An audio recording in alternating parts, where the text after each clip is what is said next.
Insyaallah tema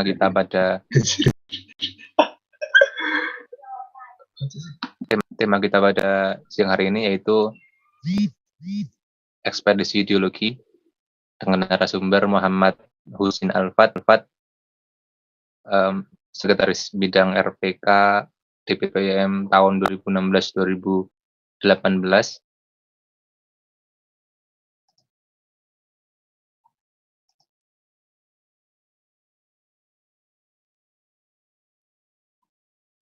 Insyaallah akan bersamai kita selama beberapa waktu ke depan. Jadi gini teman-teman, kemarin kita sudah berdiskusi dengan dua penulis fenomenal di MM, yaitu Kakanda Mahrus Ahmadi dan Kakanda Halim Sani.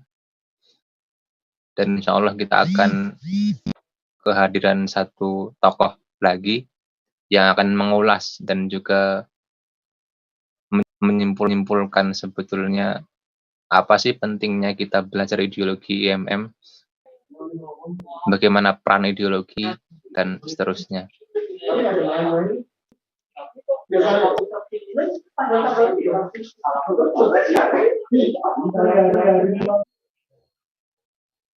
Ya, sudah masuk nih.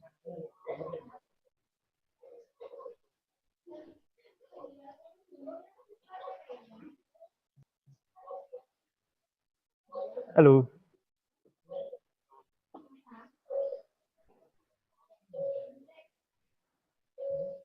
Oke, halo.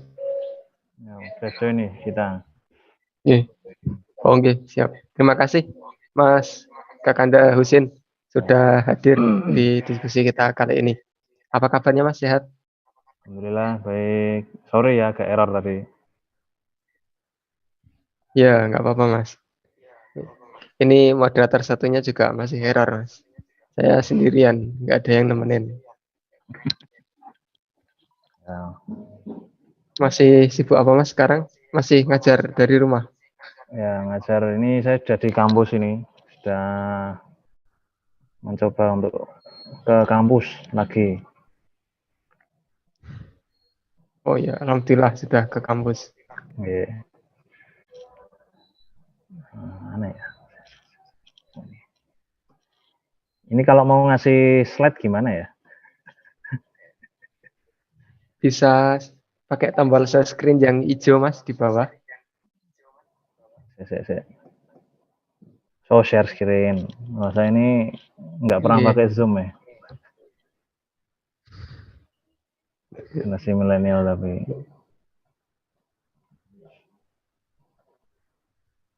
Share screen. Oke.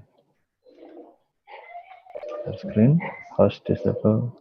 Ya, untuk teman-teman sesi 3 kali ini kita akan membahas tentang revitalisasi ideologi.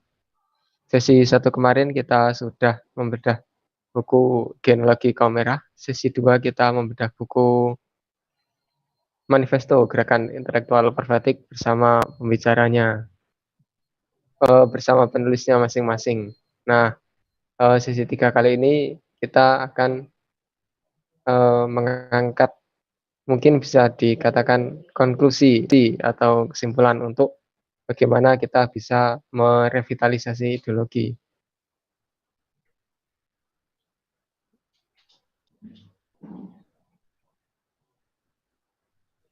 Oke. Ya, untuk moderator satunya kita tinggal saja ya, Mas. Ya, untuk Mas Husin kalau sudah siap, monggo bisa dimulai, Mas. Ya, ini saya disable untuk share ini ya. Mungkin mohon host bisa diatur untuk all partisipan. Ya, kalau share screen. Ya.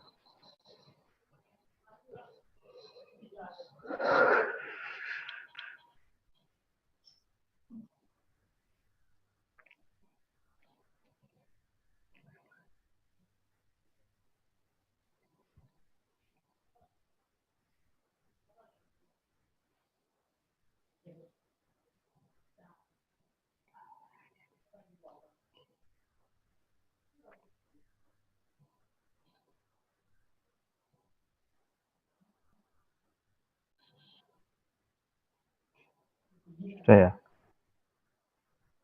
Oh, masih nggak bisa. Belum, Mas. Ya, Belum ya. mungkin hostnya Langsung ini aja. hostnya baru, Mas. Bukan seperti yang kemarin. Masih latihan Siap. juga.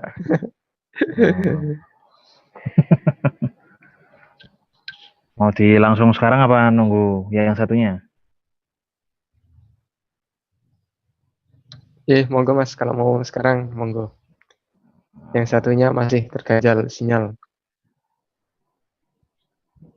Oke, Bismillahirrahmanirrahim. Assalamualaikum warahmatullahi wabarakatuh. Bisa denger ya? Assalamualaikum warahmatullahi wabarakatuh. Oke, terima kasih atas undangan dari PCIMM Semarang yang telah mengundang saya untuk join di diskusi revitalisasi ideologi. Tentunya dengan Mas Sani, Mas Mahros, Cak Makros ya itu mereka adalah produk DIY ya sebenarnya. Tapi ini hal yang menarik karena bukunya mereka diakui secara nasional oleh IMM, baik itu cabang maupun DPD. Sebenarnya buku yang ditulis oleh Mas Hani dengan Mas Cak Makros itu bukanlah sebuah produk resmi DPP. Cuman buah pikirannya memang karena eh, menggambarkan kepribadian IMM, ideologi IMM dan terkhusus Cak Makros itu adalah bukunya itu merupakan hasil riset yang dilakukannya selama 3 tahun, yang genealogi kaum merah ya. Kemudian Mas Hani itu Manifesto Gerakan Profetik itu merupakan penjabaran dari sistem perkaderan ikatan. Nah sebenarnya saya sedikit terpacu dan tercambuk dan tertampar karena di antara ketiga pembicara yang diundang oleh PCIMM Semarang, saya sendiri yang bukunya tentang IMM belum ada. Nah, mungkin tahun depan atau tahun inilah akan kita susun sebuah paradigma baru tentang gerakan IMM. Seperti itu kira-kira ya. Jadi untuk sebenarnya muaranya sama apa yang disampaikan oleh Cak Makrus di bukunya Genealogi Kaum Merah atau Mas Sani di buku Manifesto Gerakan Intelektual Profetik menekankan pada apa yang dimuarkan oleh PCMM Semarang yaitu revitalisasi ideologi. Sebenarnya ideologi IMM itu apa sih? Nah, kalau misalnya kita pahami kan kita punya dari kompetensi dasar yang merupakan kristalisasi dari ideologi IMM dan itu sebenarnya kristalisasi dari tujuan IMM. Nah, seperti itu ya. Coba saya mau kasih PPT ini kok belum bisa ya ini ya. Hostnya dong. Halo host. Iya, hostnya masih bingung mungkin, Mas. Hostnya siapa? Mau saya share ini ya. Jadi seperti itu. Nanti kita coba jabarkan. Tapi nanti mungkin saya tambahkan sekali lagi ya. Tambahkan beberapa hal terkait dengan bagaimana IMM cabang bisa merevitalisasi ideologi tidak hanya sekedar konsep, tapi bagaimana kita bisa menurunkan dari landasan epistemologi gerakan menjadi landasan aksiologi gerakan. Jadi kita tidak hanya berkutat pada pemahaman epistemologi gitu, tapi kita sudah berada dalam ranah implementasi. Hostnya mana hostnya? Coba saya coba lagi. Oh, wis bisa. Yo, sik. Bentar ya. Files.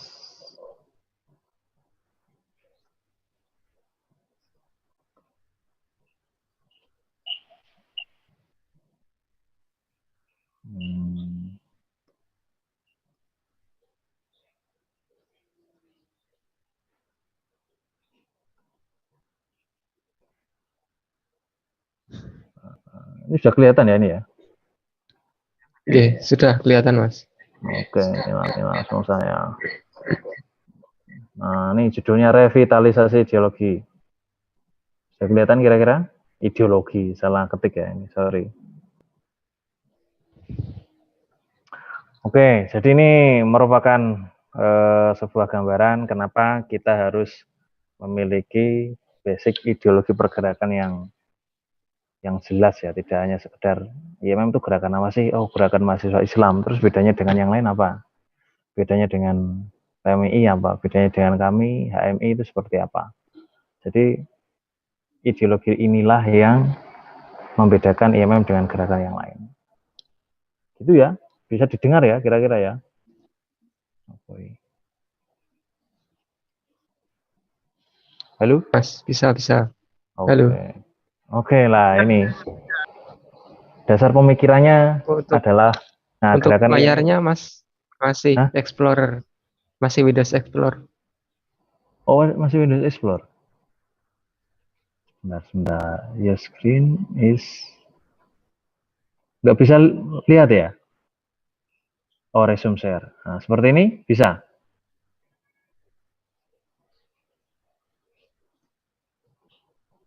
Belum Mas, Belum ya? masih di folder lain-lain. Oh, bisa ya?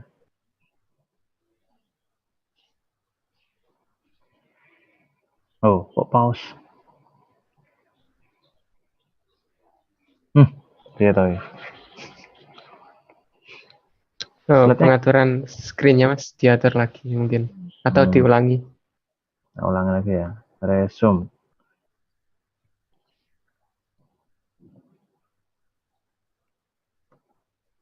Saya tak share meneh. Nah, ini mungkin bisa nih. Nah, ini bisa dilihat. Nah, ini bisa Mas. Oke ya. Revitalisasi ideologi ya, ini salah ketik. Jadi basic pemikiran kenapa ada gerakan mahasiswa Islam itu adalah gerakan IMM kurang lebih adalah gerakan untuk kemanusiaan, keadilan dan sebagainya. Ini ya, ini jelas lah. Nah, ada problem-problem kemiskinan, kemudian ada problem-problem ketidakadilan akses baik itu ekonomi, sosial, politik, akses kebudayaan itu juga menjadi concern dari IMM. Ya. Nah, kemudian ada akses yang tidak setara terhadap sumber daya alam. Kenapa di Indonesia memiliki sumber daya alam yang kaya tetapi kekayaannya mengalir keluar terus gitu ya. Terus jadi ada ketimpangan ya, ketidakadilan distribusi ekonomi terutama. Kemudian ada ketidakadilan perbankan ya kan. Kita tahu sistem perbankan kita hari ini itu adalah sistem yang zalim sekali. Jadi sistem utang yang memaksa riba, kalau kita anti riba itu kita juga harus mengetahui sistem perbankan kita itu sangat ribawi. Karena uang itu kan sangat fluktuatif dan tidak nilainya tidak apa nilai intrinsiknya itu sudah tidak ada. Nah ini juga menjadi concern IMM harusnya bagaimana distribusi ekonomi, distribusi akses sosial, politik, kebudayaan itu dapat secara merata didapatkan oleh umat ya, umat manusia secara umum dan umat Islam pada khususnya. Nah inilah, ini contoh-contoh ketidakadilan, ketidaktransparanan, apalagi ketimpangan ya antara si kaya dan si miskin. Nah ini gambar apa yang ini? Ini kan gambar Lapindo.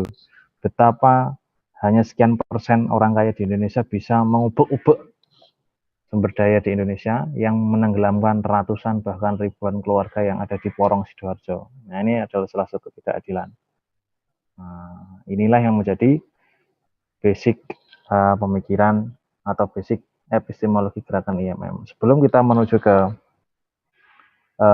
basic ideologi IMM yang perlu kita ketahui ada 4, kalau kita sebut dalam Al-Quran itu ada 4 kuartet kriminal yang ada di zaman Nabi Musa. Nah, itu Fir'aun itu adalah penguasa yang dolim ya. Kemudian Korun yang di bawah ini, Korun ini adalah pemilik modal. Kemudian Bal'am itu ulama tapi dia membela penguasa dan Haman intelektual yang membela penguasa. Jadi keempat pihak ini mengelilingi rakyat. Baik itu ulama yang dibayar, intelektual yang dibayar, Haman ya. Korun orang kaya tapi dia juga berkolaborasi dengan para agamawan dan para intelektual dan para penguasa untuk memeras keringat para rakyat. Nah, ini adalah sebuah analogi yang dibuat di Al-Quran ketika Allah menceritakan tentang kisah Nabi Musa di zaman Fir'aun. Nah, apakah zaman ini sama dengan zamannya Musa? Sama nggak kira-kira? Ya sama lah sekarang ini ya. Jadi ulama banyak yang bisa dibayar, kemudian para intelektual bisa dibayar. Ini banyak. Misalkan risetnya ya, para akademisi dia dibayar untuk memberi pembenaran atas produk tertentu, pembenaran atas kebijakan tertentu. Yang paling yang paling baru, yang paling kita rasakan tentang COVID-19. Sekarang juga banyak apakah para intelektual ini betul-betul bekerja untuk kemanusiaan, ataukah para intelektual ini yang terdiri dari intelektual medik ya, kesehatan, apakah mereka bekerja untuk umat atau bekerja untuk para pemodal yang membiayai mereka. Karena kita ketahui ada perang ekonomi, perang bisnis yang melibatkan penguasa global gitu. Jadi nah peran IMM di sini. Nah, sekarang bagaimanakah ideologi IMM bisa menjawab persoalan ini? Karena sistem dunia itu rakyat dikepung oleh 4 kuartet kriminal ini. Nah,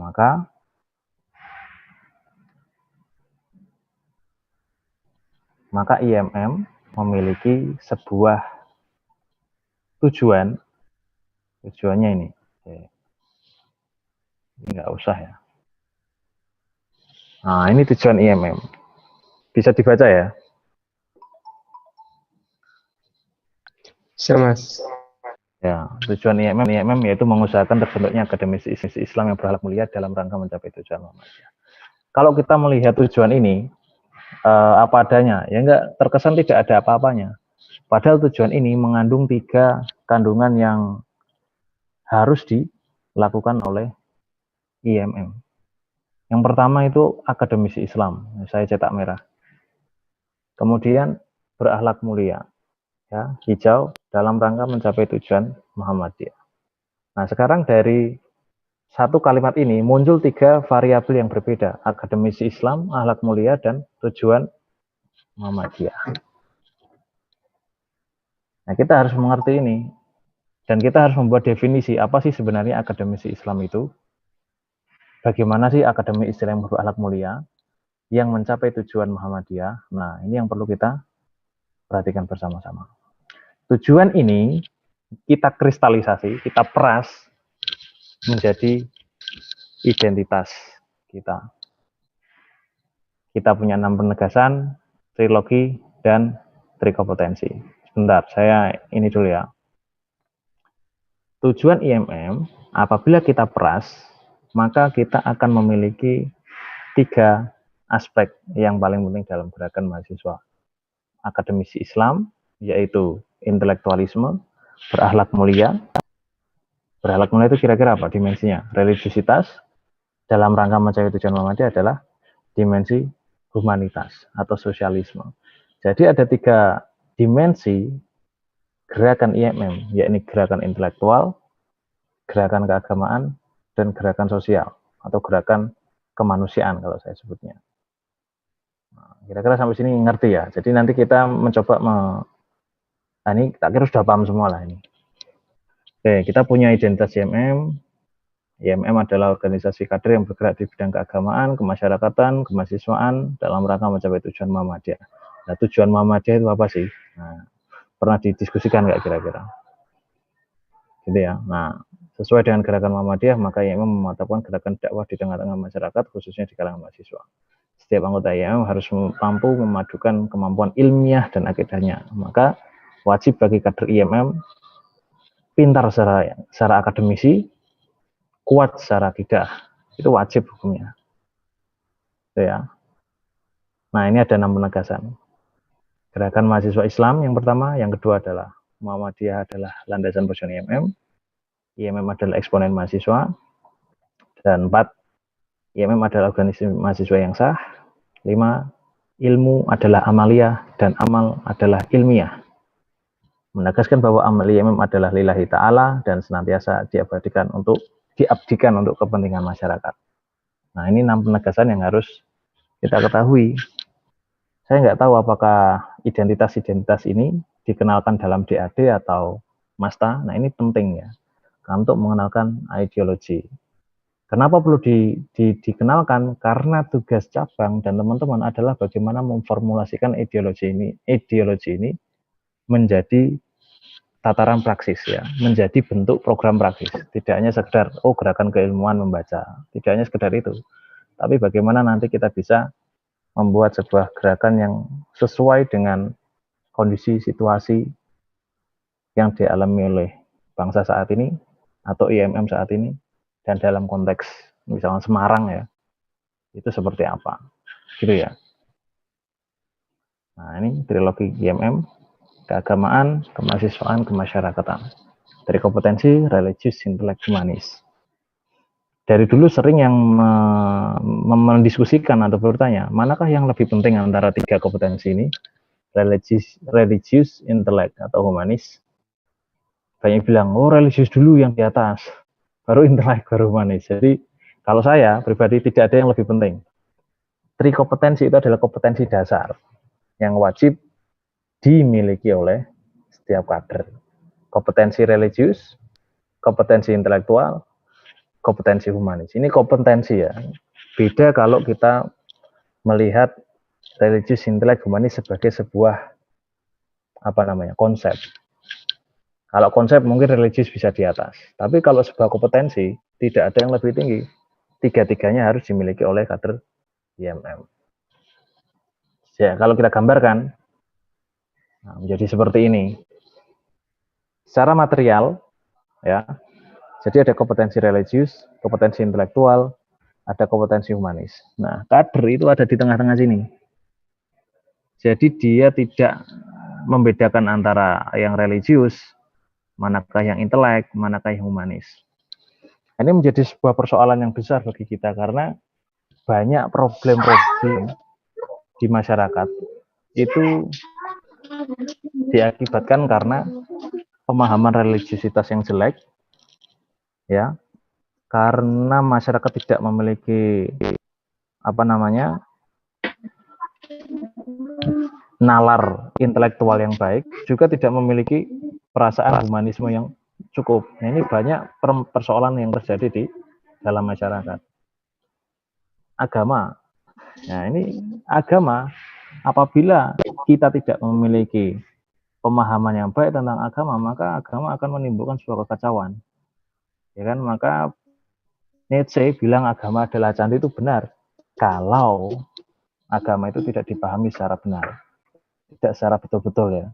Jadi misalnya kalau sekarang ini kan marak ya, ada lagi yang itu, yang kasus alumni mahasiswa UII yang melakukan pelecehan seksual itu terhadap 30 mahasiswi, dia dipanggil ustadz, gitu kan. Ada problem yang serius di kalangan masyarakat kita.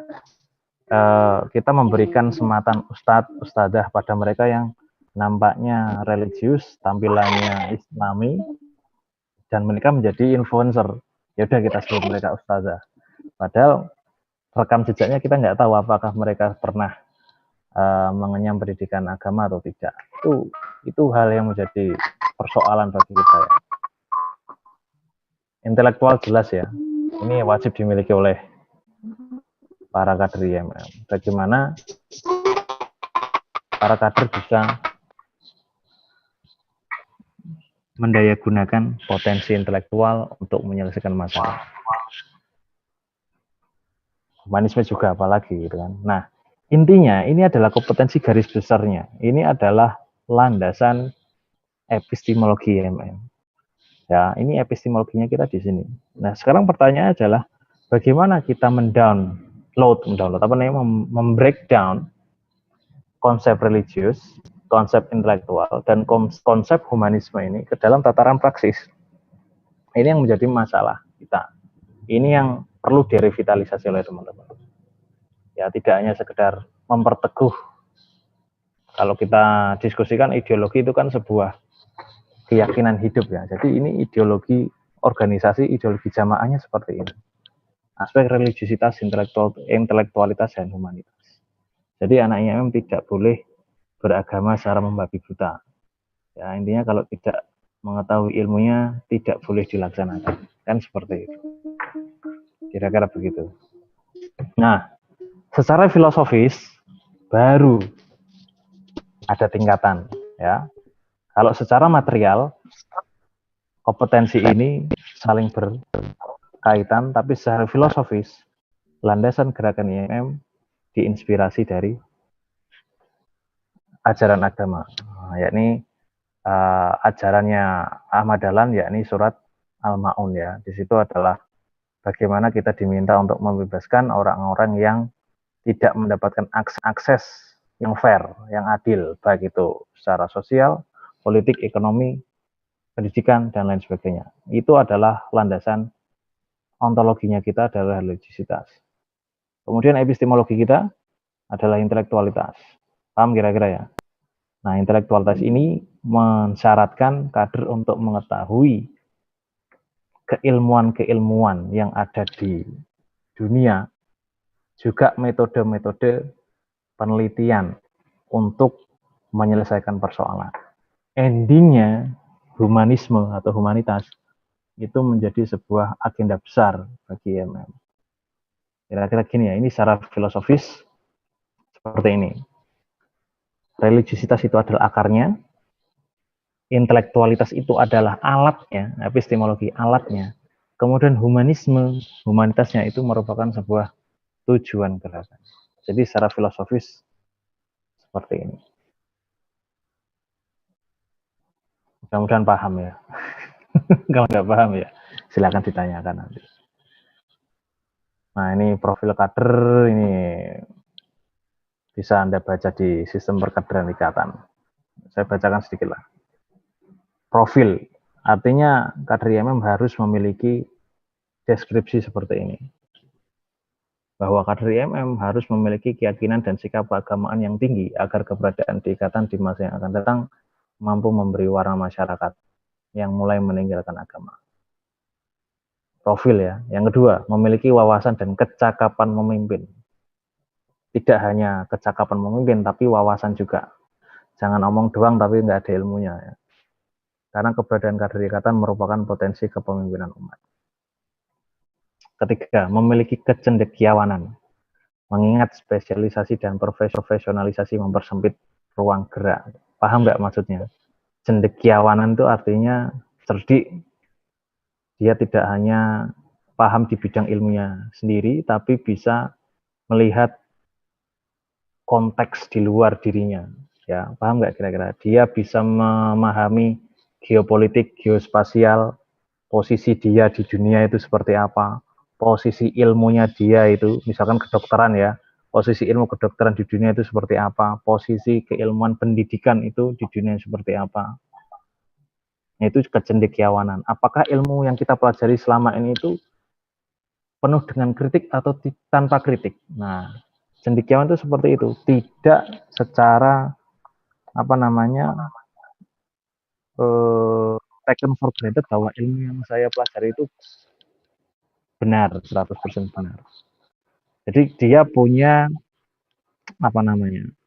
kompetensi untuk mengkritik diri sendiri, keilmuannya, dan dia mampu melihat posisinya dia di mana di dunia. Nah, itu kurang lebih kecendekiawan seperti itu. Dan dia memiliki kompetensi metodologi. Nah, bagaimana cara merumuskan sebuah masalah, bagaimana cara menyimpulkan sebuah kesimpulan ya. Jadi misalnya sebuah masalah, kita tawarkan sebuah penyelesaian, kita simpulkan. Seperti itu. Yang terakhir adalah memiliki wawasan dan keterampilan berkomunikasi. Intinya ini amal ilmiah, ilmu amalia. Ini grand poinnya. Cuman bagaimana kita membreakdown-nya lah itu yang menjadi persoalan.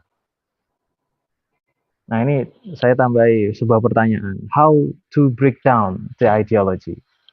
How to break down the 6 penegasan? How to break down the profil kader ikatan? How to break down 3 kompetensi dasar dan trilogi gerakan. Nah, ini adalah tugas teman-teman sekalian. Cak Makrus, Mas Ani memulai ya menulis buku tentang how to break down the ideology. Tentu dengan versinya masing-masing ya.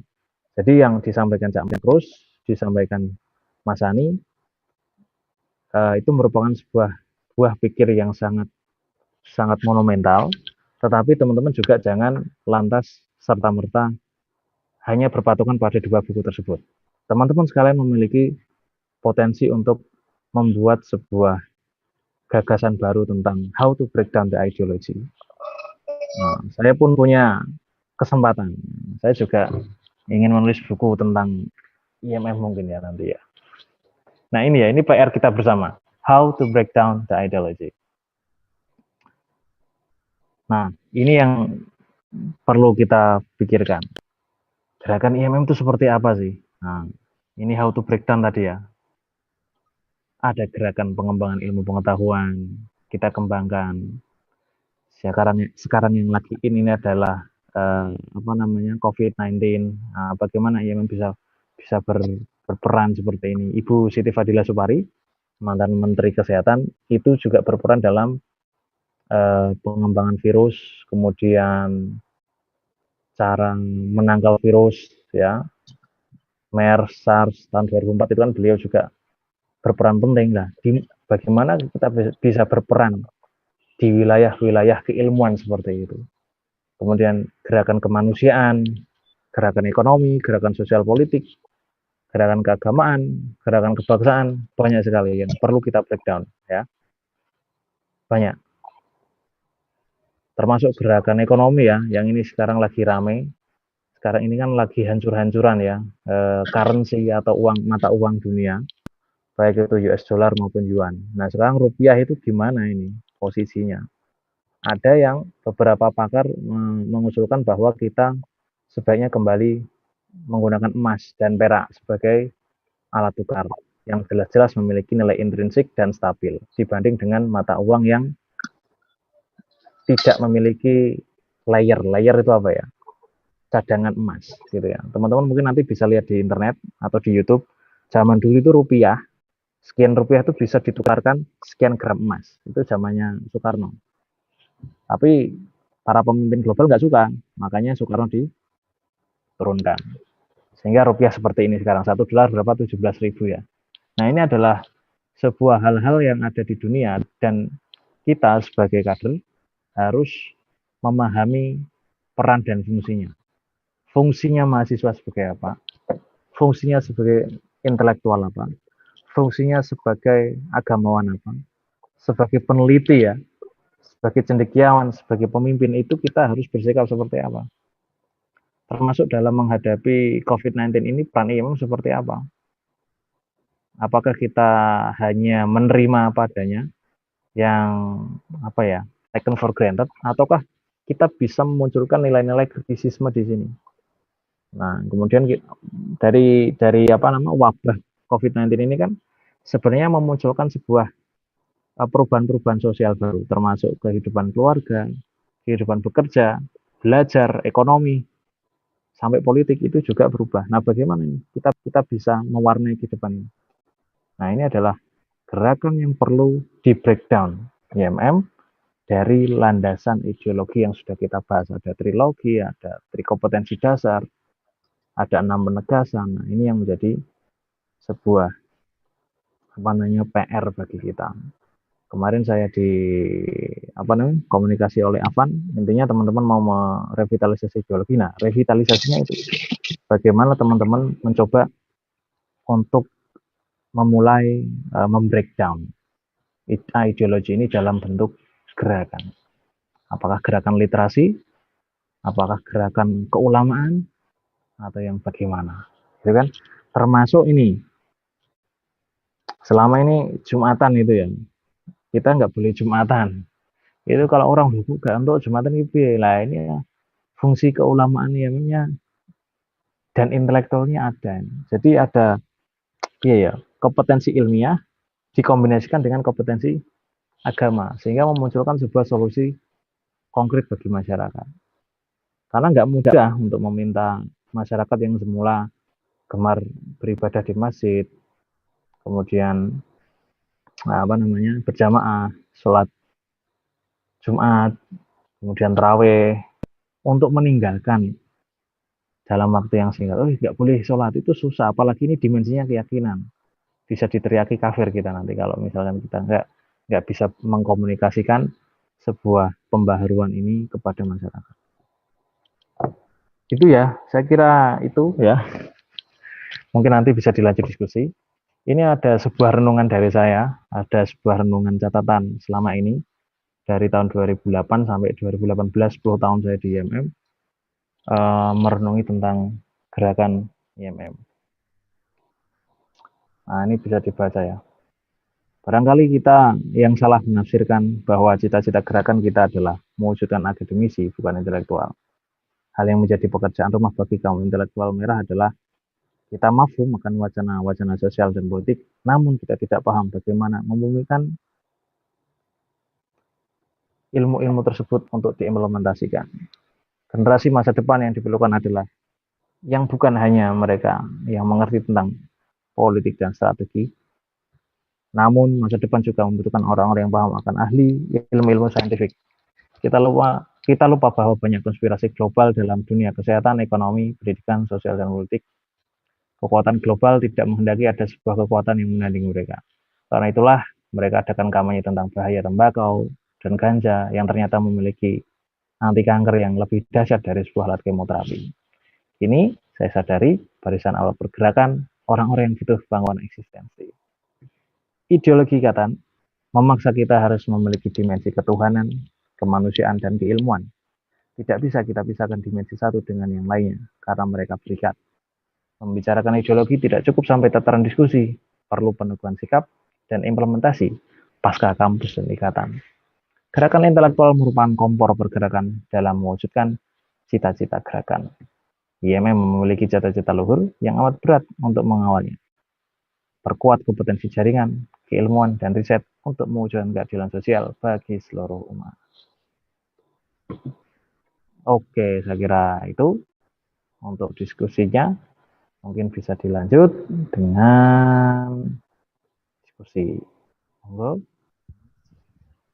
Mas Tommy. Baik, terima kasih Kakanda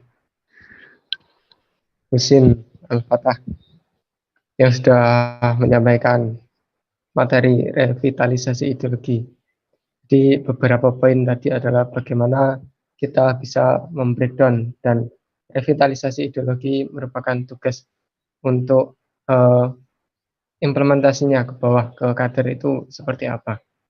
Nah, teman-teman silahkan, saya persilahkan untuk bertanya kepada pemateri. Silakan bisa menghidupkan video, mikrofon, silakan. Atau yang mau melalui komentar di YouTube juga boleh.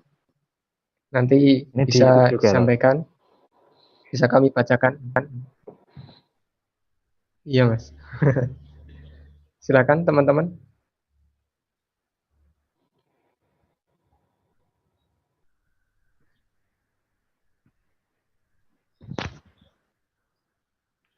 Ya, silakan teman. Bisa langsung saja.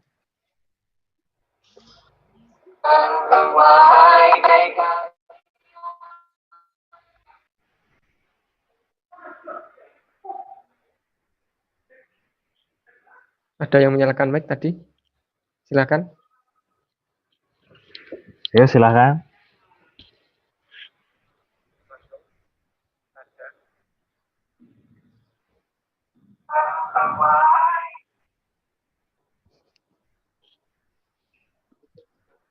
Ya, teman-teman Imawan Imawati.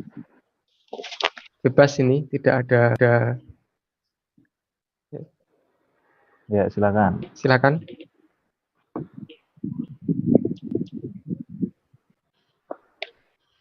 Voice, ada Wina.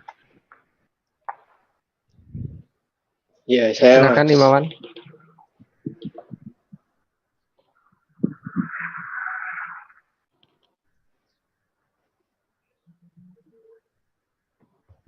Iya, monggo.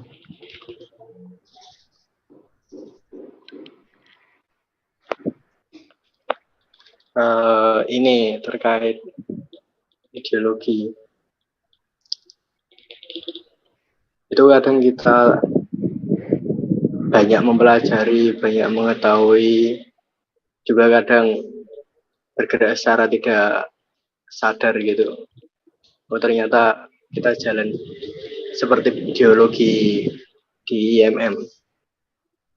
Nah tapi kasus yang sepertinya saat ini saya lihat atau teman-teman mungkin juga rasakan, terkadang kita tahu tapi nggak sadar, atau mungkin apa namanya,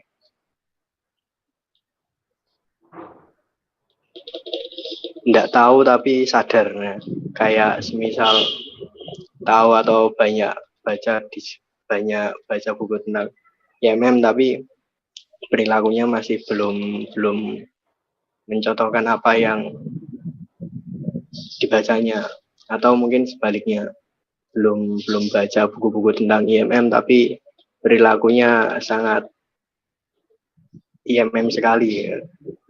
Nah itu gimana Mas kalau misal mau menjiwai yang namanya ideologi agar dalam tentu untuk bergerak kan perlu namanya pengetahuan dan kesadaran juga. Itu kira-kira gimana Mas untuk merevitalisasi ideologi? Ya, ada yang belum baca, sudah IMM banget, ada yang baca tentang IMM tapi nggak IMM banget. Nah, sekarang pertanyaannya adalah indikatornya apa kalau dia dikatakan IMM banget itu? Atau jangan-jangan perasaan kita saja, karena mungkin Imawan ini adalah kader favorit kita. Oh dia IMM banget itu. Semoga enggak ya. Tapi banyak memang seperti itu, corak di berbagai apa namanya cabang saja itu berbeda ya, antara IMM cabang Semarang, Solo, Purwokerto, dan di Sleman atau di PSKM, di UGM dan UNJ itu memiliki corak yang berbeda. Kenapa memiliki corak yang berbeda? Karena erat sekali diwarnai dengan kampus yang melatar belakangnya. Jadi kalau di Semarang ini cenderung flamboyan ya. Bahasanya flamboyan itu apa? Kalau Semarang itu pengalaman saya nggak tahu sekarang ya. Jadi lebih flamboyan, lebih komunikasi politiknya bagus. Dia di Pemkot oke, kemudian di para pejabat-pejabat daerah juga oke, di pimpinan-pimpinan kampus juga oke, sering komunikasi dengan rektor. Nah ini adalah kompetensi jaringan sebenarnya. Kalau di Solo mungkin lebih ke kiri karena bacaannya banyak yang ke kiri-kirian gitu ya. Kemudian kader mana lagi yang sangat Islami itu di mana ya? Atau di Solo yang cabang IAIN itu sangat Islami, Muhammadiyah banget karena asli Muhammadiyah mereka ya. Itu kenapa bisa berbeda-beda? Karena ada kecenderungan teman-teman kader ini cenderung kepada salah satu elemen dari ideologi di IMM. Jadi IMM kan memiliki 3 aspek ya, ada aspek intelektualitas, religiusitas, dan humanitas. Di manakah aspek ini yang paling kuat itu biasanya dipengaruhi oleh latar belakang kader itu berproses di kampus.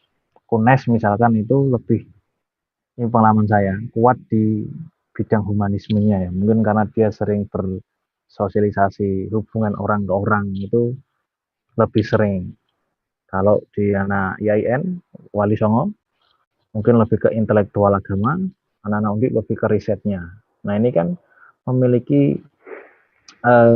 background-background yang berbeda-beda. Nah tapi yang perlu kita revitalisasi atau perlu kita perkuat kepada kader-kader itu adalah bagaimana kader-kader ini diberikan sebuah informasi tentang nilai-nilai basic ya yang bisa mendasari kegiatan mereka.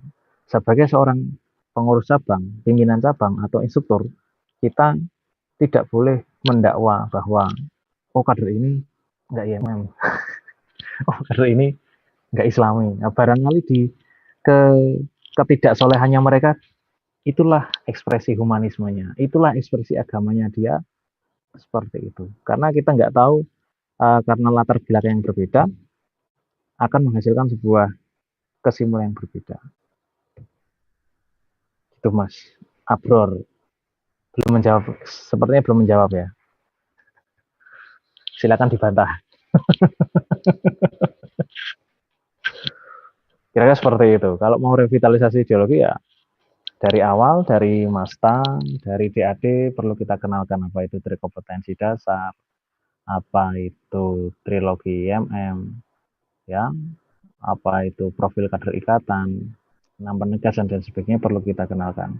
Dan juga perlu kita breakdown dari trilogi trikompetensi itu menjadi program-program yang bisa memperkuat ideologi mereka. Jadi ideologi mereka itu tidak hanya sekedar keyakinan atau kepercayaan atau pandangan hidup, ya. Karena kalau pandangan hidup tok tanpa disertai dengan implementasi dalam gerakan kan nggak berguna juga kan.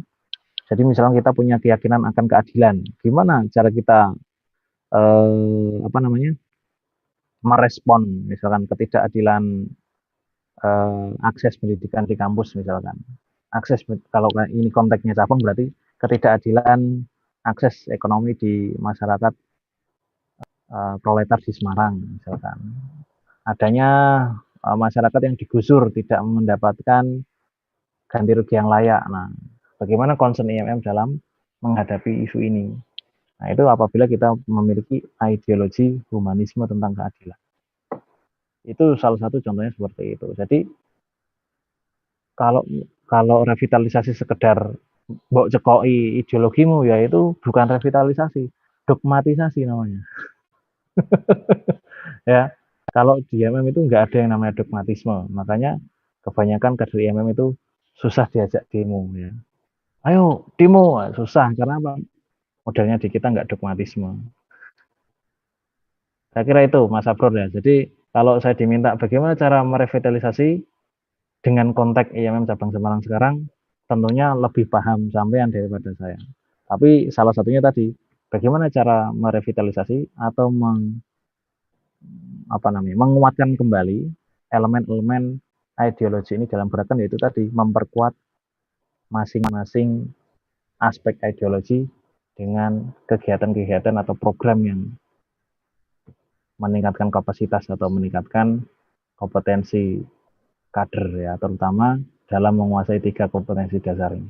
Ini kompetensi dasar loh, bukan kompetensi advance. Jadi kan memang fundamental itu kan. Seperti itu kira-kira ya, mudah-mudahan bingung sampean. Ya, makasih Mas. Ya, terima kasih. Selanjutnya ini ada penanya kedua, Imawan Habibur Rahman Nabil, silahkan. Oke. Ya, terima kasih atas waktunya Mas Tommy. Bismillahirrahmanirrahim. Assalamualaikum warahmatullahi wabarakatuh. Waalaikumsalam warahmatullahi wabarakatuh.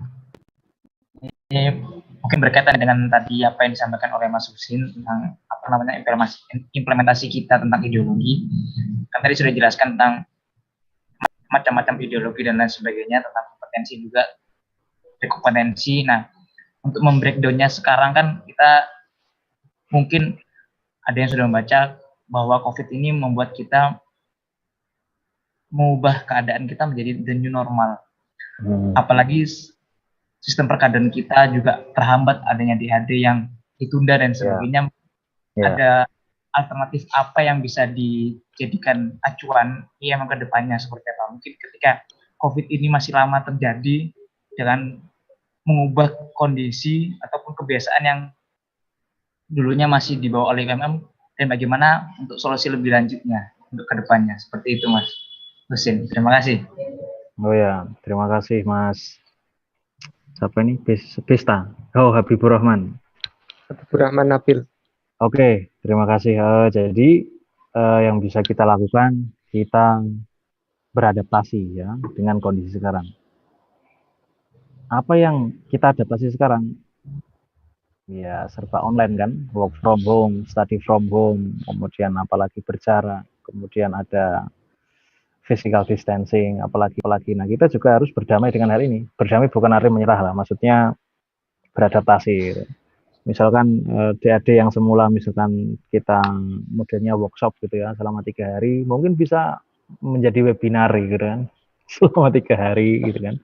Ada semacam Iya kan workshop selama 3 hari ditentukan jamnya itu juga bisa. Tapi sekali lagi ini membutuhkan komitmen juga dari teman-teman kader bagaimana untuk mengadaptasi kebiasaan baru ini kepada kegiatan-kegiatan IMM. Tentu kalau saya sarankan tidak hanya berkutat pada hal-hal yang berkadaran formal seperti DAD atau LID ya, tapi bagaimana teman-teman juga bisa membuat sebuah kegiatan yang menunjang masa depan. Artinya apa? Teman-teman kan pasti membutuhkan yang namanya finansial ya kan. Bagaimana IMM ini bisa memberikan sebuah fasilitas finansial kepada kadernya. Mulailah kita membuat sebuah kegiatan tentang entrepreneur misalkan. Bagaimana online marketing misalkan. Kemudian pelatihan-pelatihan online yang lain.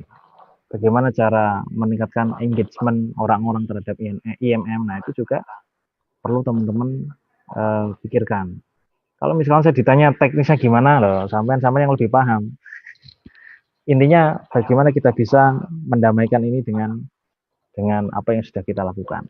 DAD mungkin seperti ini bisa loh DAD ini. Jadi sesi 1, sesi 2, sesi 3. Mungkin IMM Semarang saya usulkan bikin DAD online. Wah, itu luar biasa sekali. Kalau bisa, karena ke depan SPI ya, sistem perkaderan ikatan itu kan disusun tahun berapa? 2008. 2010. Tentunya perlu kritik dan perlu penambahan karena sudah zaman sekarang sudah mulai berubah, tidak seperti dulu lagi. Sekarang teknologi semakin advance, sinyal internet semakin cepat. Ya kan, 4G sekarang sudah 4.5, sebentar lagi 5G ya. Bagaimana nih 5G. IMM bisa merespon itu? Gitu ya. Jadi ideologi tidak hanya mengekang IMM dengan DAD atau LID, tapi bagaimana ideologi IMM ini bisa membebaskan teman-teman kader. Artinya aku pas ke IMM tuh kemana ya? Paham nggak maksud saya? Jadi teman-teman yang hobi dengan komunikasi politik dengan Pemkot, Pemprov, silakan difasilitasi. Ya, teman-teman yang hobi dengan bisnis kita fasilitasi. Hobi penelitian kita fasilitasi. Karena apa? Kita ingin pasca di ikatan kita itu berdaya itu. Jangan karena kita aktif di ikatan malah kita tidak berdaya secara ekonomi dan akhirnya endingnya kita ngemis-ngemis kepada gubernur, presiden ya buat dikasih proyek gitu kan. Akhirnya kita hilang daya kritisisme kita. Ada 2 hal yang penting kalau Anda ingin menguasai dunia.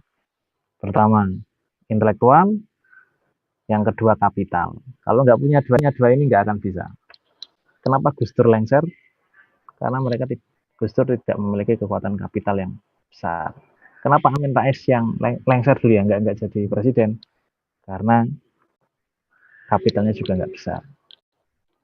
Siapakah yang menguasai Indonesia sekarang? Orang yang memiliki kapital besar. Apakah mereka memiliki daya intelektual? Punya. Tapi apakah mereka memiliki sisi humanisme? Wallahu a'lam bishawab gitu kan. Wong kartu prakerja aja 5,6 triliun pelatihan internet. Itu intelektual sih anak-anak milenial itu, tapi punya dimensi humanisme enggak? Enggak ada lah. Apakah IMM cuman melongok saja melihat fakta yang ada seperti itu kan enggak. Nah, itu yang harus dimasuki oleh teman-teman. Dimensi-dimensi itulah yang harus dimasuki oleh teman-teman. Apakah Anda rela? Saya juga heran, 5,6 triliun kok penunjukan itu nggak boleh. Harusnya itu maksimal 300 juta ya, baru boleh penunjukan. Harusnya ada lelang. Itu di atas 300, 1 miliar itu lelang proyek itu nggak boleh. Apalagi ini triliunan. Ini betul-betul penyelewengan yang luar biasa. Gitu ya. Lelangnya pakai main-main. Main-main.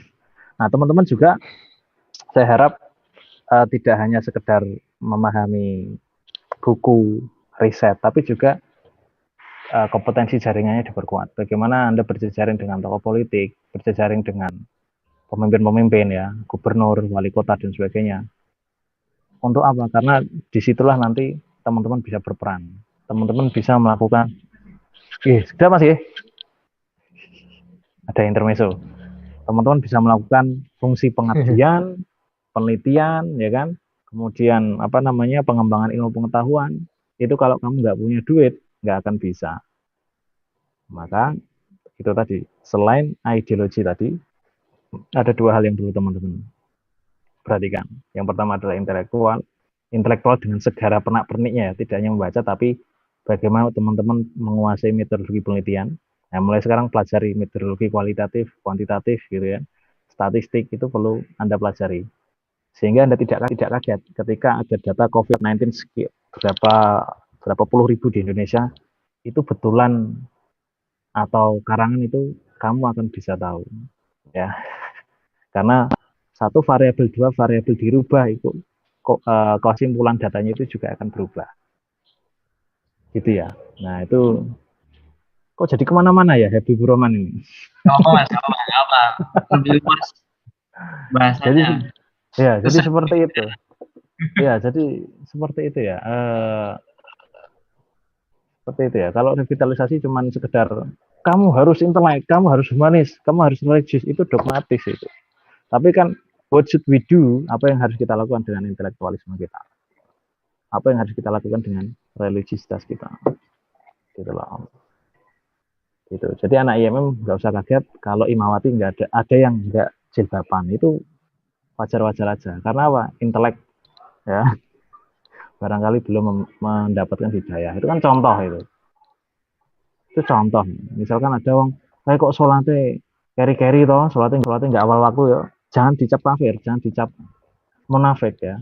Barangkali dia belum mendapatkan hidayah. Itulah uniknya IMM di situ dari gerakan mahasiswa yang lain, yang saya amati ya. Karena saya sendiri kan naturalisasi, nggak asli IMM. Oke, gitu Habib, Nabil. Ada lagi kira-kira? Ya, Mas.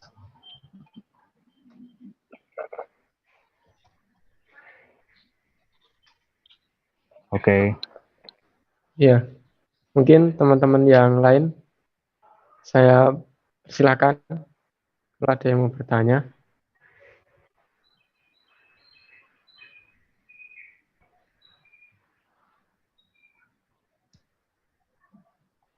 Silakan teman-teman.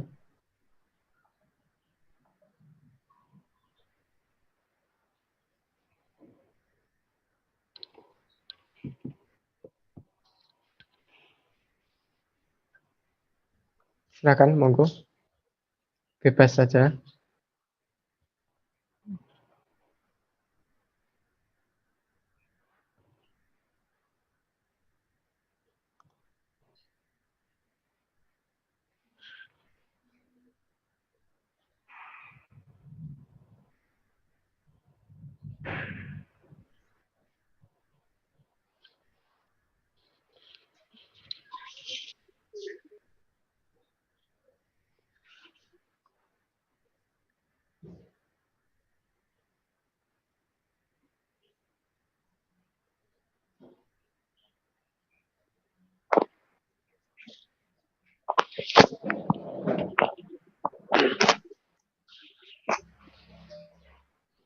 Tuh, yang lain mana? Silakan teman-teman. Bebas nih. Baru jam 2.15. Oke, teks. Bismillahirrahmanirrahim. Permisi moderator, izin menanggapi. Silakan. Ya. Terima kasih moderator atas waktunya. Bismillahirrahmanirrahim. Assalamualaikum warahmatullahi wabarakatuh. Waalaikumsalam warahmatullahi wabarakatuh. Waalaikumsalam. Membahas permasalahan global ya. Bagaimana kita bisa sebenarnya berpotensi untuk mengimplementasikan ideologi dalam ranah lebih besar seperti itu. Tetapi kadangkala di komisariat sendiri, karena saya kader komisariat begitu, untuk ada yang berposisi sebagai konseptor, ada yang berposisi sebagai konseptor, kemudian mereka ada yang lebih cenderung kepada eksekutor dan lain sebagainya. Nah, di sini kadang dari konsep yang sudah dibangun, program kerja yang didasari dari ideologi tadi atau kompetensi tadi, susah sekali dikomunikasikan ke kader lain seperti itu. Nah,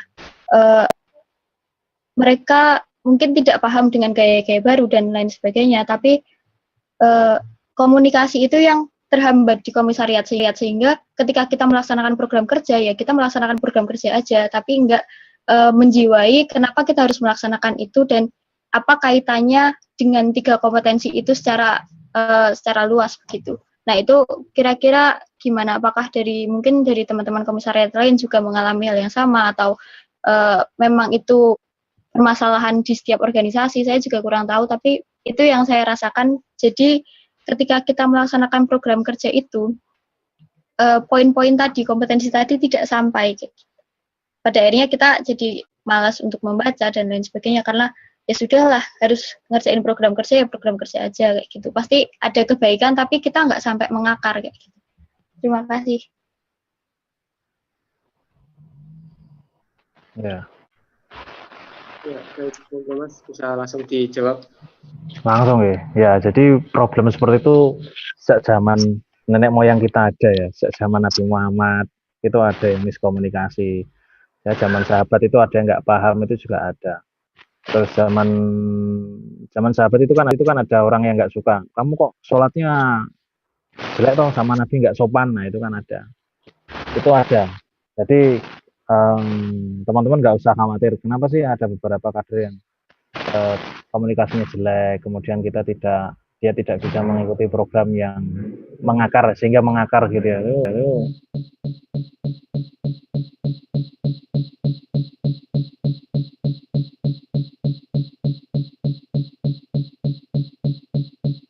Nggak masalah ya, mungkin 100%. Kalau dalam kurva ini ya, apa namanya, itu nggak mungkin 100% mengikuti apa yang Anda mau. 30% sudah bagus ya. Jadi 20% yang maksimal bisa memahami apa yang Anda maksud. Itu secara psikologis seperti itu. Kalau psikologinya kan 20% pro Anda, 20% kontra sama Anda, sisanya nggak mau tahu. Jadi secara psikologis seperti itu. Bagaimana caranya buat komunikasinya yang lancar? Ya diajak maem aja, diajak jajan. Seperti itu. Jadi ajak komunikasi yang luas saja, nggak usah terlalu kaku-kaku. Misalkan diajak main kemana sambil membahas tentang ideologi.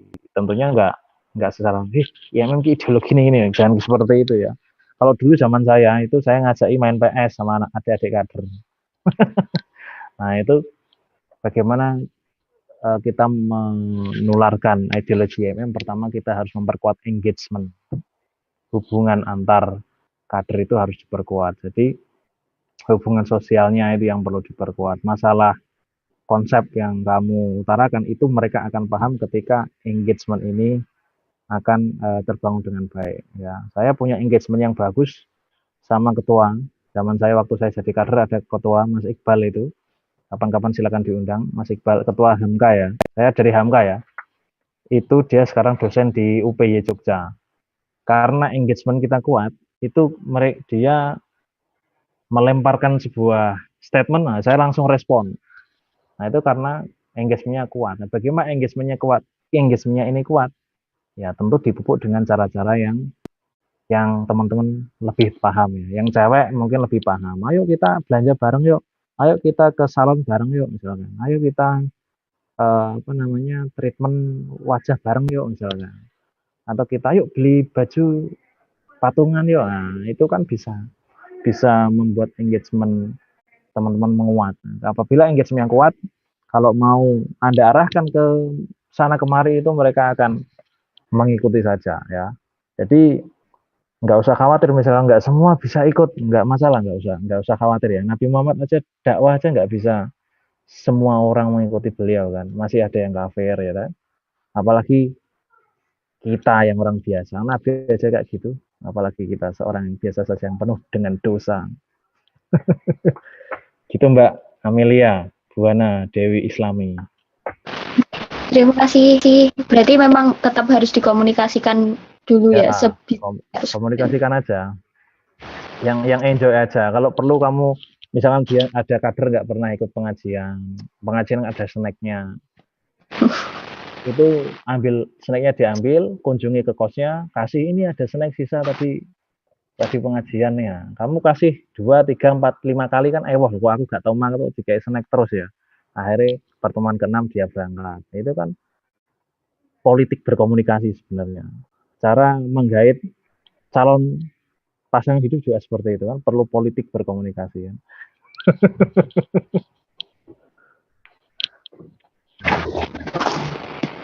Ya, terima kasih banyak Mas Husin. Yuk.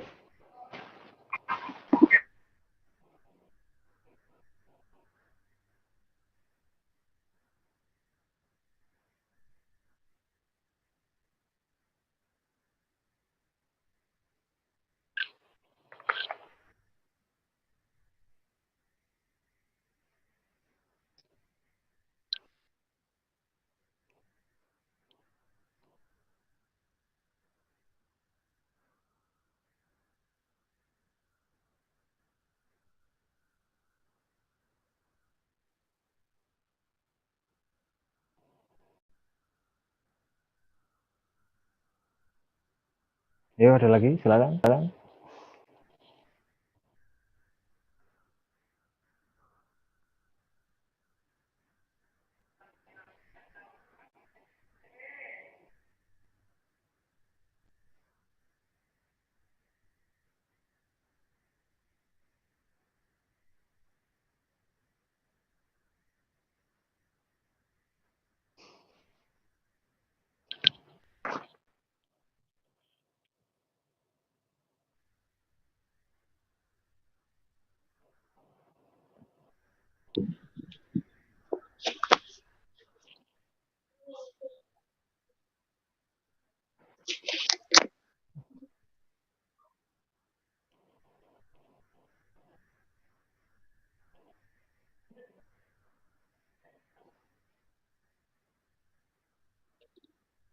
Ayo. Sudah berapa kali Zoom ini, teman-teman? Banyak, Mas.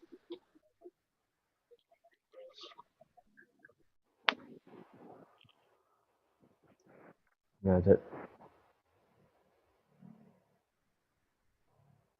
jadi ini kan sebenarnya model berbeda. Kalau misalnya teman-teman bikin perkaderan via online ini kan, wah, sudah canggih ini.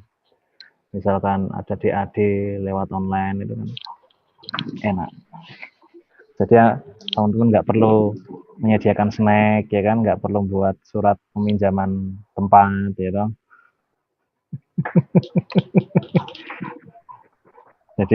jadi di balik musibah pasti ada hikmah, di balik kemudian juga pasti ada hikmah. Seperti itu. Hemat uang, Mas. Hemat uang ya, cuman yo internet. Internet hal yang bis. Itu. Boleh tanya lagi nggak? Ya, boleh. Ini sampai jam berapa, by the way? Wah, ya, jam 3:15 ya. Ya, monggo silakan Abror. Ya, itu Mas, terkait ideologi kadang masih gagal memahami tentang maksud dari ideologi ataupun masih sulit memahami. Mungkin teman-teman juga ada yang masih sulit memahami dari ideologi itu, kira-kira gimana Mas? Apakah bahasanya yang terlalu meninggi ataupun yang menyampaikan juga masih jelimet penyampaiannya? Ya. Itu kira-kira gagalnya di mana, Ya, Mas? ya sampaikan aja, nggak usah. Oh ini ideologi ya, nggak usah gitu. Iya memang ngene gitu loh. Iya memang ngene seperti itu kan. Nah itu ideologi sebenarnya. Ya memang. Ya maksudnya kan itu pasti disampaikan dalam form-form formal. Iya disampaikan. Jadi dan dikasih contoh konkretnya. Karena kebanyakan, nah ini saya kritiki tentang DAD kita yang berlangsung, kadang kita itu mencari pemateri yang sangat jauh dari harapan ya. Misalkan al-Islam itu dia secara normatif menerangkan tentang Islam, apa itu akidah, tidak menjurus gitu. Tapi kalau bisa nanti teman-teman bikin DAD itu yang menjurus. Al-Islamnya apa? Tentang tauhid sosial misalkan, tentang pembelaan kaum mustadafin, lebih ditekankan ke situnya. Jadi kita lebih menekankan pada aspek ontologi gerakan, itu al-Islam di situ. Jadi al-Islam kita mengkaji tentang kepemimpinan itu ada di Ali Imran itu ya, yang apa namanya? Kuntum khairu ummah gitu ya. Ukhrijat linnas. Masih hafal nggak? Saya nggak hafal nih. Saya sekuler sekarang ini. Terus ada tentang organisasi ya kan. Kemudian ayat-ayat itu tentang pembebasan kaum mustadafin, al-maun dan sebagainya. Itu yang perlu ditekankan, tidak sekedar secara awam gitu ya. Tapi mungkin perlu penekanan akidah, misalkan akidah Ahlussunnah wal Jamaah, akidah Syiah itu kan malah jadi stadis kan. As-Ilham stadis bukan ideologisasi. Pengetahuan tentang akidah. Tapi teman-teman juga perlu pikirkan lagi tentang materi DAD juga. Intinya berikan adik-adik kader itu contoh konkretnya. Jadi misalkan IMM menghadapi seperti itu ini loh. Nah, menghadapi perbedaan seperti ini loh. Ora kagetan gitu kan. Misalkan ada yang berbeda dalam hal fikih itu biasa saja. Nah itu kok ini sikapnya kok gak islami banget ya. Itu kan barangkali dia belum dapat hidayah. Tugas IMM kan menemani dia untuk menjemput hidayah seperti itu. Gitu bro.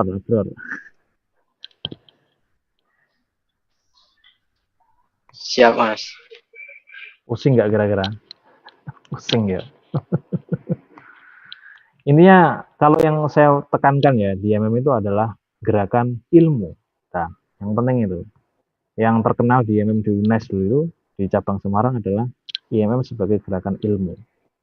Gerakan intelektual itu tidak hanya membaca dan menulis tapi berdiskusi dan riset. Itu teman-teman harus tambahi. Dari tahun berapa saya usulkan di DAD itu ditambahi kompetensi tentang penelitian. Ada metodologi penelitian ditambahi. Karena itu yang menjadi basic IMM yang masih kosong. Belum diisi IMM itu adalah metodologi. Sedangkan yang lain itu sudah diisi teman-teman HMI dengan insan citanya. Mereka punya ideologi insan pengabdi, pencipta, insan akademis. Nah, itu kan ideologinya HMI. Kemudian di PMI punya zikir, fikir, amal soleh, ya kan? Itu kan ideologinya mereka. Nah, bagaimana IMM ini punya ideologi tentang religiositas, humanisme, ada intelektualisme gitu kan. Ditambah lagi 6 penegasan, profil kader ikatan. Itu adalah ideologi IMM sebenarnya. Nah, itu yang perlu apa ya? Teman-teman perlu eksplor juga, perlu berkelana menyelami ideologi pergerakan yang lain juga. Apa sih distingsi? Nah, apa sih perbedaan dari IMM dengan pergerakan yang lain? Itu perlu Anda pelajari juga dari yang lain sehingga titik bedanya itu di sini. Nah, yang paling berbeda yang saya alami itu adalah kader IMM itu warnanya bermacam-macam, tidak seragam. Sing imamati yo, sing jilbabe gede yo enek, sing jilbabe cilik yo enek, sing ora jilbaban zaman saya dulu juga enek gitu kan. Tapi nggak ada ya, yang imawan sing ratuan nggak ada ya. Nggak ada. Nah itu adalah konsep sebenarnya bagaimana IMM ini menerima kadernya. Apakah IMM menerima kadernya harus bersih semua dari dosa atau orang yang mau hijrah itu mau kita tangkap, yang jelek-jelek itu mau kita ajai ngaji lah, itulah distingsi IMM di situ. Bukan misalkan kan ngaji kudune kelambine seperti ini, kemudian dia harus hafal Quran sekian, nah itu kan orang-orang suci dari bukan lahan geraknya IMM. Gitu ya. Jadi ya ideologi IMM kalau saya tekankan di gerakan keilmuan, gerakan intelektual. Jadi memahami semua itu pakai gerakan intelektual, memahami agama, memahami kondisi, itu pakai dimensi intelektual. Coba teman-teman, ini saya rekomendasikan ya, silakan ikuti kajian-kajian. Nah, ini yang IMM banget menurut saya loh. Meskipun dia mungkin dari NU atau dari mana. Yang pertama itu Hadi Hidayat, itu silakan ikuti kajiannya karena dia betul-betul intelektual. Yang kedua Gus Baha, tahu Gus Baha nggak? Tahu. Nah, itu silakan ikuti karena dia satu-satunya kiai Nahdliyin yang akademis. Nah, saya aja kuaget ini kok IMM banget ini ya gitu. Coba kamu ambil itu sebagai contoh lah, ibaratkan oh ini loh profil kader IMM kok gini ya. Saya lihat ada di 2 orang itu, meskipun dia berafiliasi nggak tahu ya, apakah dia di ormas yang mana, silahkan lah kalau saya, yang penting profil kader IMM itu kira-kira seperti itulah. Dia bisa memadupadankan kompetensi ilmiahnya, kompetensi agamanya untuk menyelesaikan persoalan sosial. Nah ini menjadi penting, tidak hanya sekedar aku memakai jubah agama, dalil agama untuk menguasai masyarakat, itu kan yang salah. Misalkan itu kan banyak dilakukan oleh para apa ya, para pelaku agamawan kita kan. Kowe nek gak melu aku dosa, kowe nek gak melu aku munafik gitu kan. Nah itu kan hal-hal yang sangat menyedihkan sebenarnya. Itu Abror.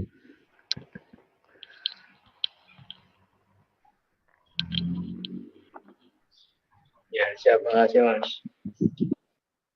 Ya.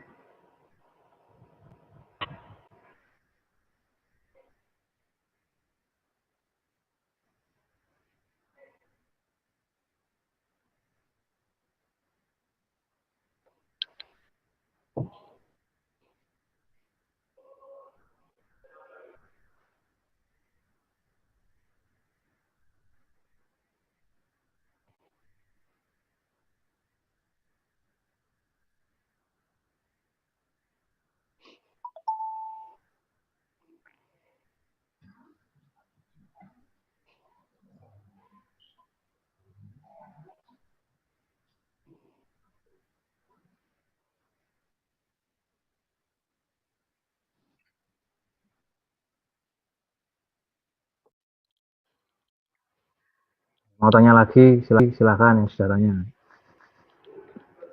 Ini banyak yang belum tanya ini. Medcom siapa Medcom? Yo, silakan. Jangan-jangan takut wajahnya nongol di situ.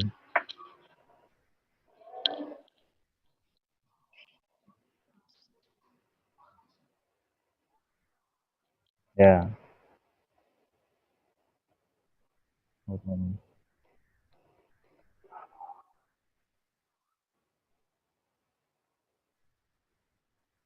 Hmm.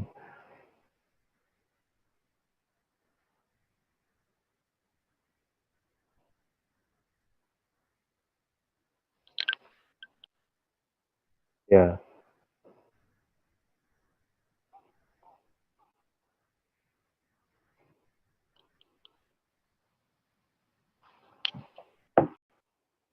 Nah itu menjadi persoalan ya. Bahkan di DPP sendiri itu ada yang nggak paham ideologi MM. Iya, karena saya pengalaman di DPP itu adanya yang mereka tahu adalah ketika di DPP itu yang mereka tahu adalah mepet para penguasa, mepet DPR, mepet presiden, agar apa? Dapat duit dari mereka, dapat proyek dari mereka. Lah ini kan masa ya ideologi MM kayak ngono kan enggak kan? Yang perlu kita lakukan itu ya pertemuan berkala, ada upgrading seperti itu atau pertemuan yang bisa menguatkan engagement antar pimpinan. Kalau dulu istilahnya Pak upgrading ya, bisa upgrading, bisa kerja bareng. Intinya setiap 1 bulan sekali itu ada pengisian kompetensi internal, baik itu nanti ngundang orang luar atau di antara pimpinan itu mengisi tentang ya tadi 3 hal tadi, ada diskusi, ada yang menjadi pemakalan, seperti itu. Yang saya takutkan malah pimpinannya itu yang nggak tahu ideologi, yang saya khawatirkan. Gitu ya, jadi baca buku, kita resensi, kita diskusikan, kita bikin riset, kita bikin pengabdian masyarakat, kita bikin pengembangan ilmu pengetahuan, itu kan ideologi ya memang sebenarnya. antara pimpinan. Misalkan Tommy sama siapa? Amelia sama Habib bikin pengabdian masyarakat tentang apa di masyarakat ini. Nah, itu penguatan ideologi. Saya terus terang dulu merasa kuat itu gara-gara menjadi panitia DAD. Kenapa menjadi panitia DAD? Karena lokasinya di lereng Gunung Merbabu. Waduh banget ya. DAD ini waktu itu UNES sama Undip gabungan. Jadi kita di rumah warga masak sendiri. Konsumsi itu masak sendiri para panitia. Nah, di situ memperkuat sebenarnya. Engagement kita diperkuat di situ. Maka cara untuk memperkuat ideologi salah satunya adalah dengan memperkuat engagement antara pimpinan. Engagement apa toh? Hubungan ya. Jadi relationship antara pimpinan. Relationship antara pimpinan. Bisa kamu lakukan seperti itu. Misalkan, oh piknik bareng bisa. Bisa piknik bareng ya. Naik gunung bareng bisa, susur pantai bareng bisa. Cuman kendalanya adalah naik gunung bareng, susur pantai bareng itu hanya menguatkan engagement tapi tanpa tujuan. Tapi ketika teman-teman memiliki sebuah tujuan, memiliki sebuah kegiatan, tujuannya untuk mengabdi. Saya mengapresiasi Hamka Mengabdi itu ya. Itu saya mengapresiasi sekali. Ada ide pengabdian dalam masyarakat, kemudian teman-teman terlibat di sana. Nah, itu memperkuat ideologi di sana. Teman-teman mengkombinasikan pengabdian masyarakat, kemudian mengkombinasi kompetensi agama, religiusitas, kemudian humanitas dan intelektual di situ. Jadi adakanlah kegiatan-kegiatan di luar Semarang, gitu. Entah itu bikin kandang bareng, gitu kan, ngormati pitik bareng, ngormati wedhus bareng, gitu. Atau yang lain tuh bisa. Jadi hal-hal yang tidak formal, tapi ada tujuan di situ, yang kalian lakukan bareng itu bisa memperkuat. Gitu Mr. Tom, iya Mr. Tom. Sinyalmu kok jelek.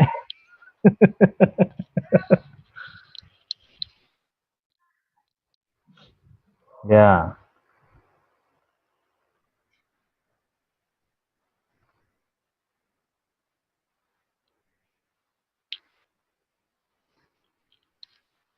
Ya, closing statement dari saya adalah marilah kita senantiasa melakukan hal-hal yang bisa memperkuat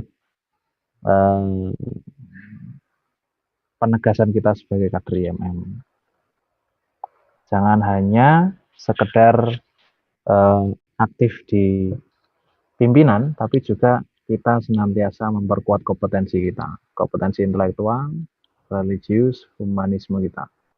Dan kita jangan, pokoknya ciri-ciri seorang intelektual itu tidak pernah kagetan, seperti yang disampaikan oleh Mbah Dahlan, kader Muhammadiyah kuwi ora kagetan, ora gumunan, ora mutungan ya kan. Jadi jangan kagetan, jangan gumunan. Kalau ada hal-hal yang baru ya kita selidiki, itu seperti apa sih. Kalau ada hal-hal yang tidak biasa kita lakukan penelitian. Jadi kalau dulu zaman saya ada kan menulis diskusi aksi, sekarang perkuatlah gerakan teman-teman dengan membaca, menulis, diskusi, aksi, satu lagi meneliti ya, ada lima sila gerakan IMM. Kalau saya usulkan itu ada gerakan kepenelitian, karena penelitian ini yang menjadi penting saat ini, karena siapa sih tokoh di balik Jokowi jadi presiden, siapa sih tokoh di balik LSI, siapa sih tokoh yang memperkirakan COVID-19 akan berakhir pada Juni nanti. Itu adalah para intelektual, para ahli strategi, para ahli peneliti, ahli statistik. Ya, maka saya sarankan teman-teman tidak hanya sekedar membaca, tapi lakukanlah pembacaan yang mendalam dan kuasai metodologi. Ini yang akan menjadi penting. Barang siapa yang menguasai metodologi, maka dia akan menguasai negara. Gitu loh ya. Menteri Sekretaris Negara itu kan Pak Pratik itu kan guru besar UGM. Ya, yang menentukan Megawati maju atau enggak. Kemarin Jokowi itu kan siapa kalau bukan para akademisi. Jadi saya harapkan IMM tidak hanya sekedar menjadi para intelektual semu, teriak intelektual idealis tapi nggak ada isinya. Jangan sampai seperti itu ya. Jadi anak IMM secara kompetensi bagus, secara ideologis bagus gitu. Kira-kira wis menangkap dong revitalisasi ideologi. Itu kira-kira Mas Tommy.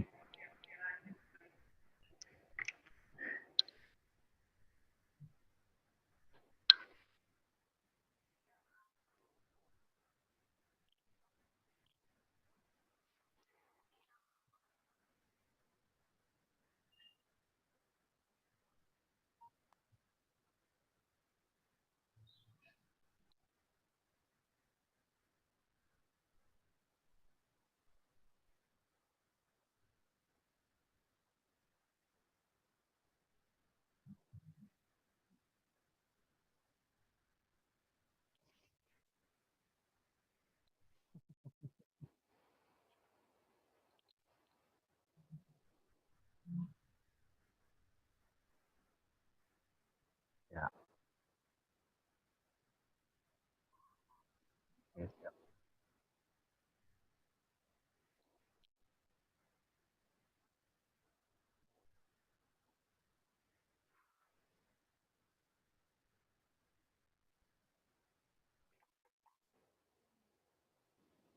Ya. Kalau pengen diskusi tapi di yang 8 orang itu bisa lewat chat WhatsApp ya. Kalau misalnya mau diskusi lagi lewat WhatsApp bisa.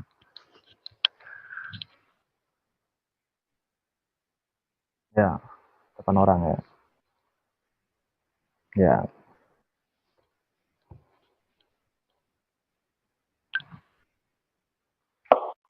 ya. Sukses, sukses.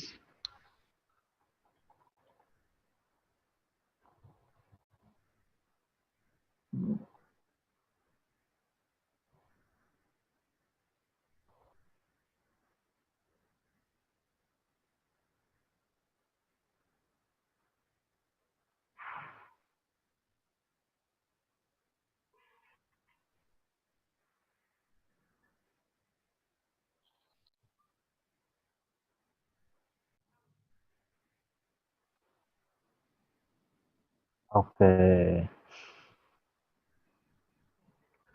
Oke.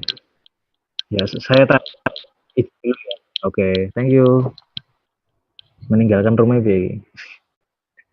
Stop video. Oh, live. Yo, live ya. Ya. Selamat bercuap-cuap ya. Sukses ya. Oke. Ya. Oke. Assalamualaikum warahmatullahi wabarakatuh.